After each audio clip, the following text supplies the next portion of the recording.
नमस्कार दोस्तों, मैं हूं रेलवे पॉइंट्समैन अंकुश। दोस्तों स्वागत है आज के नए वीडियो में। और आज की इस वीडियो में हम आपको बताने वाले हैं मेरे खुद के यानी कि पॉइंट्समैन के काम। जो रेलवे पॉइंट्समैन होता है वो क्या काम करता है और उसकी ग्राउंड रियलिटी क्या है कि वो रियलिटी में अपनी ड्यूटी के दौरान कौन कौन से काम करता है। आपको सिर्फ कुछ कुछ ही काम लोगों ने बताए होंगे कि जो पॉइंट्समैन के मेन काम होते हैं, जैसे कि सिर्फ झंडी दिखाना या फिर शंटिंग करना या फिर कुछ और मेन काम 4-5 ही लोगों ने बताए होंगे। लेकिन आज मैं आपको एक एक ऐसे ऐसे काम बताऊंगा जो आपने पहली बार सुने होंगे। अगर आप एक पॉइंट्समैन को अच्छी तरह से नहीं जानते हैं तो आप वो काम पहली बार सुनने वाले हैं। तो वीडियो को बिना स्किप किए एंड तक जरूर देखना, क्योंकि हर एक काम को हम डिटेल में बताने वाले हैं कि वो काम कैसे किया जाता है और उस काम को करने के लिए कितना रिस्क रहता है और हिडन जो वर्क हमारे होते हैं वो क्या क्या होते हैं। दोस्तों कई लोगों को लगता है कि जो 8 घंटे या 12 घंटे की पॉइंट्समैन की ड्यूटी होती है उसमें सिर्फ पॉइंट्समैन या तो झंडी ही दिखाता है या फिर कभी कभी सिर्फ शंटिंग करवा देता है। इसके अलावा पॉइंट्समैन का और कोई भी काम नहीं होता है। तो आज मैं आपको इसकी रियलिटी बताऊंगा कि पॉइंट्समैन और क्या क्या काम करता है, कौन कौन से ऐसे काम हैं जो पॉइंट्समैन की जिम्मेदारी होती है और आप वो पहली बार सुनने वाले हैं। चलिए सबसे पहले हम एक एक वर्क को बोर्ड पे लिख लेते हैं, फिर एक एक करके सभी काम के बारे में आपको बताएंगे। तो दोस्तों हमने अपने सारे कामों को लिख लिया है, अब हम एक एक करके आपको सभी कामों के बारे में बताते हैं। तो दोस्तों जब भी पॉइंट्समैन अपनी ड्यूटी पर जाता है, चाहे उसकी डे ड्यूटी हो या फिर नाइट ड्यूटी हो, कोई सी भी शिफ्ट चल रही हो, तो सबसे पहले वो जाकर प्रॉपर ड्रेस में जाता है और सबसे पहले स्टेशन यार्ड में या प्लेटफॉर्म जितना भी स्टेशन का एरिया लगता है तो उसको नज़र मारना पड़ता है। मतलब कि कोई स्टेशन एरिया में कोई जानवर ट्रैक पे तो नहीं घूम रहा है या फिर कोई भी ऐसी चीज तो नहीं हो रही है जो स्टेशन पे अलाउ ना हो। ये सबसे पहले पॉइंट्समैन का काम होता है। इसके बाद दूसरा उसका काम होता है सिग्नल एक्सचेंज करना। जो भी ट्रेन स्टेशन से बिना रोके गुजरती है तो उसको हमको सिग्नल दिखाना होता है। अगर दिन की ड्यूटी है तो हमें लाल और हरी झंडी लेके हाथ में खड़ा होना होता है, और जो ट्रेन बिना रोके वहां से गुजर रही है तो अगर उसमें कोई भी दिक्कत हमको नहीं दिखती है तो हम हरी झंडी दिखाते हैं। और अगर कोई भी अनयूजुअल या फिर कोई भी ऐसी चीज हमको दिखती है जिससे ट्रेन को या यात्रियों को खतरा है तो फिर हमको रेड फ्लैग दिखाना होता है। और हर एक घटना के लिए अलग अलग सिग्नल दिखाए जाते हैं, मतलब कि अलग अलग तरीके से सिग्नल दिखाया जाता है। और अगर वही हम रात की ड्यूटी में सिग्नल एक्सचेंज की बात करें तो रात की ड्यूटी में हम लोग एक टॉर्च ले लेते हैं जिसे हम बत्ती कहते हैं। और अगर सब कुछ सेफ जाता है, कोई भी ऐसी अनयूजुअल नहीं हमको ट्रेन में दिखता है, तो हम हरी बत्ती दिखाते हैं। वहीं अगर कोई भी हमको खतरा या फिर अनयूजुअल कुछ भी दिखता है तो फिर हम लोग उसके लिए लाल बत्ती दिखाते हैं। और अगर रात के समय में कोई अनयूजुअल हो जाए और अगर लाल बत्ती ना जली तो उसमें एक सफेद बत्ती होती है, तो सफेद बत्ती भी हम लोग दिखा सकते हैं। लेकिन जब हम खतरे के दौरान सफेद बत्ती दिखाते हैं तो उसका भी एक अलग नियम होता है। तो सिग्नल एक्सचेंज करने के दौरान हमें बिल्कुल सतर्क रहना होता है। अगर छोटी सी भी कोई भी अनयूजुअल चीज हमको दिखती है तब हमें ट्रेन को रोकना होता है, और पॉइंट्समैन के पास एक यही ताकत होती है। तो ये मेन 2 काम हो गए। तीसरा काम होता है शंटिंग करना, जो कि पॉइंट्समैन का मेन काम लोग मानते हैं और बहुत ज्यादा रिस्की काम मानते हैं। लेकिन अगर शंटिंग नियम से करी जाए तो शंटिंग करने में कोई ज्यादा रिस्क नहीं होती है। शंटिंग कई प्रकार की होती है। एक शंटिंग होती है कि जैसे शंटिंग का मतलब यही है कि अगर कोई 2 डिब्बे या फिर इंजन और डिब्बा है या 2 इंजन है उनको जोड़ना है तो इस चीज को भी शंटिंग कहते हैं। अगर कई लाइनें बनी हुई हैं, अगर इस लाइन से किसी भी लाइन में इंजन को या किसी भी बोगी को ले जाना है तो इस चीज को भी शंटिंग कहते हैं। मतलब कि शंटिंग करना उसको कहते हैं जैसे कि किसी एक लाइन से दूसरे लाइन में इंजन ले जाने को या फिर किसी एक इंजन या बोगी को दूसरे इंजन या बोगी में जोड़ने को, यही चीज शंटिंग कहलाती है। और कई लोग मानते हैं कि शंटिंग करने में बहुत ज्यादा रिस्क होती है, जो 2 डिब्बों के बीच में जोड़ना पड़ता है। शंटिंग करते समय ये सावधानी होती है, जब भी कोई इंजन या 2 बोगी हम जोड़ते हैं तो इनको जोड़ने से पहले 20 मीटर पहले हम लोग खड़ा कर लेते हैं। इसके बाद यहाँ पे जो इनकी कपलिंग होती है इनको दूर से ही मिला लेते हैं। इसके बाद हम दोनों इंजन से दूर जाके खड़े हो जाते हैं।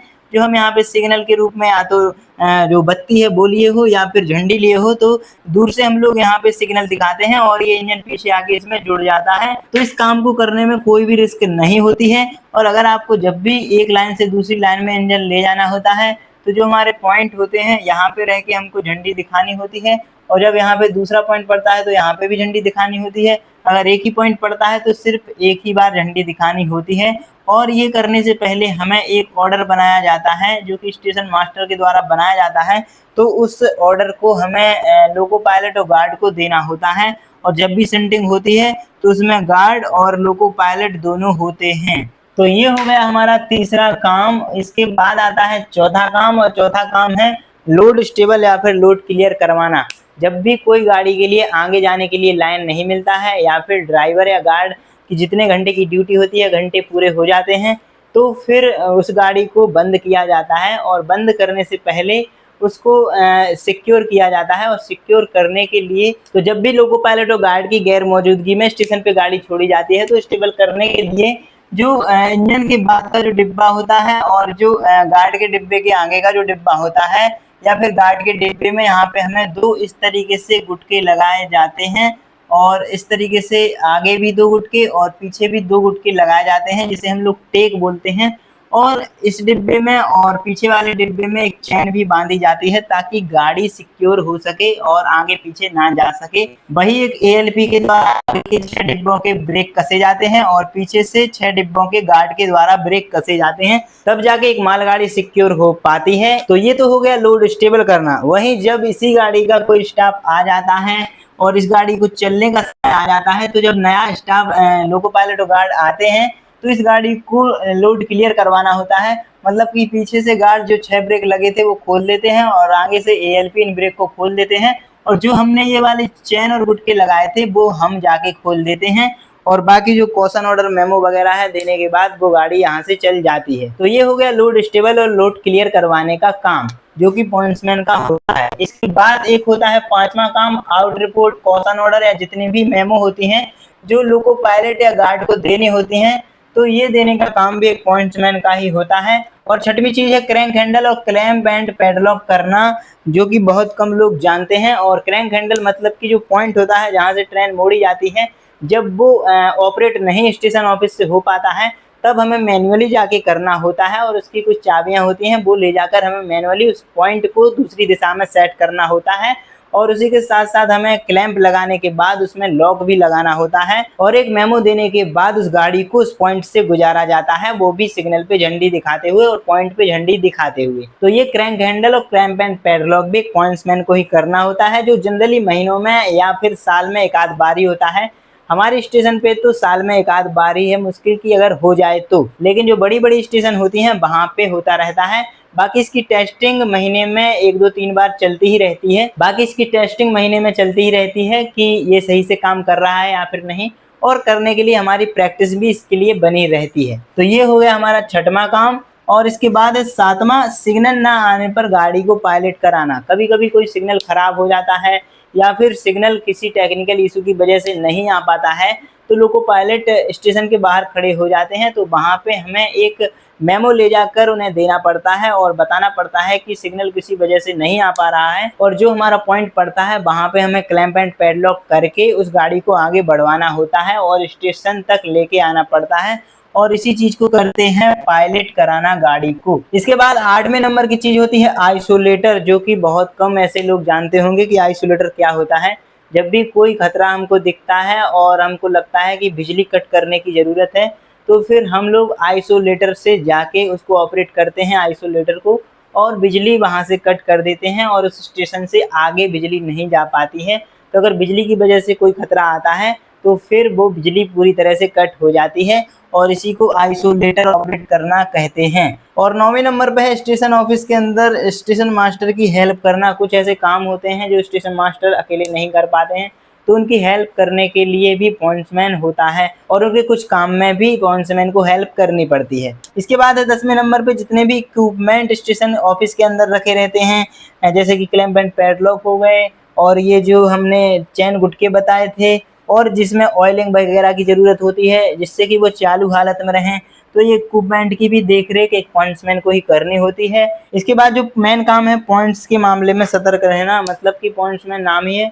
जब भी पॉइंट का कोई भी ऐसी चीज़ आती है, जैसे कि कहीं पे जाके अगर पॉइंट पे कुछ गिट्टी या पत्थर फंस जाता है या फिर किसी वजह से पॉइंट नहीं चल पाता है, कोई भी पॉइंट की दिक्कत आती है, तो तुरंत जाके वहाँ पे हमको चेक करना होता है और पॉइंट पे बिल्कुल सतर्कता पूर्वक काम करना होता है, क्योंकि मेन काम हमारा पॉइंट पर ही होता है। इसके अलावा एक और चीज़ होती है गेट वाली, जो ऑपरेटिंग गेट होता है वहाँ पे भी पॉइंट्समैन की ड्यूटी लगाई जाती है। जो ट्रैफिक गेट होते हैं जहाँ से जो रोड साइड वाले वाहन होते हैं वो गुजरते हैं, जब ट्रेन नहीं आती है तब उसको खोला जाता है, और जब ट्रेन आती है तो उसको बंद किया जाता है। तो इस गेट की ड्यूटी में भी पॉइंट्समैन को लगा दिया जाता है और गेट की ड्यूटी में भी 2-3 काम ऐसे बढ़ जाते हैं। और जब एक पॉइंट्समैन गेट पे ड्यूटी करता है तो गेट वाली जिम्मेदारी भी उस पर बढ़ जाती है और वहाँ के सारे नियमों का भी उसको ध्यान रखना होता है। तो दोस्तों यही थे वो सारे काम जो एक पॉइंट्समैन के होते हैं। जनरली ये जो जितने मैंने काम बताए हैं ये महीनों सालों में एक आध बार ही होते हैं। मेन जो काम होता है एक तो शंटिंग करना हो गया, सिग्नल एक्सचेंज करना हो गया, इक्विपमेंट की देखरेख करना, यार्ड में नजर बनाए रखना और कभी कभी लोड स्टेबल और लोड क्लियर भी हो जाता है। तो यही 4-5 काम हैं जो एक पॉइंट्समैन को लगभग डेली करने होते हैं या वीकली करने होते हैं। बाकी सिग्नल एक्सचेंज एक ऐसा काम है जिसे डेली ही करना होता है। तो दोस्तों अब आपको सब कुछ क्लियर हो गया होगा कि एक पॉइंट्समैन को क्या क्या काम करने पड़ते हैं। जो वो 8 घंटे की या 12 घंटे की ड्यूटी करता है तो उसमें सिर्फ उसको इतने ही काम करने होते हैं। जब आप ट्रेनिंग करके आएंगे, सारे काम सीख जाएंगे तो ये सारे के सारे काम आसान लगने लगेंगे और जिस भी काम करने के जो भी नियम होते हैं वो सारे आपको सिखाए जाएंगे और नियम से आप अगर काम करेंगे तो किसी भी काम को करने में कोई भी रिस्क नहीं होगी और कोई भी ज़्यादा दिक्कत नहीं आएगी। तो दोस्तों आज की वीडियो में इतना ही था। उम्मीद है कि आपको पॉइंट्समैन के सारे कामों का पता चल गया होगा। तो दोस्तों उम्मीद है कि आपको ये वीडियो पसंद आई होगी। अगर वीडियो पसंद आई हो तो वीडियो को लाइक और अपने सभी दोस्तों के साथ शेयर जरूर करना और अगर अभी तक चैनल को सब्सक्राइब नहीं किया है तो सब्सक्राइब जरूर करना। चलिए मिलते हैं फिर एक और नई वीडियो में, तब तक के लिए नमस्कार, धन्यवाद।